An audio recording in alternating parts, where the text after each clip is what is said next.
পৃথিবীর কোন দেশের সেন্ট্রাল ব্যাংকে ঢুকতে পারছে অবাধে?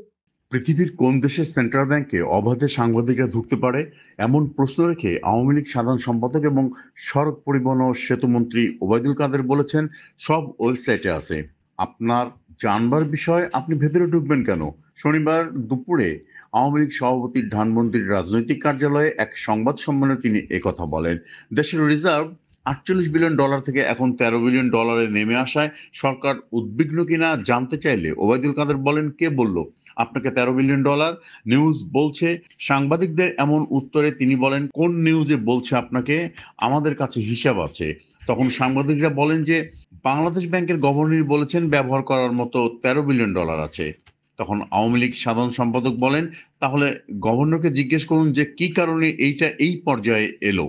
আমরা তো এটা জানি না, আমরা জানি 19 থেকে 20 বিলিয়ন ডলার এর মধ্যেই ঘুরপাক খাচ্ছে।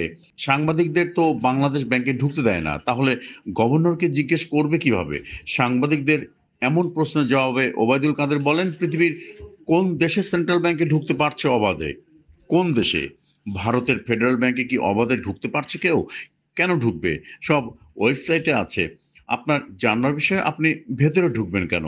রিজার্ভ কমে 13 বিলিয়নে নেমে আসায় অর্থনীতিবিদরা অনেকে উদ্বেগ প্রকাশ করেছেন এবং এমন প্রশ্নের জবাবে আওয়ামী লীগ সাধারণ সম্পাদক বলেন, কয় বিলিয়ন ডলার নিয়ে আমরা স্বাধীনতার পর যাত্রা শুরু করেছি?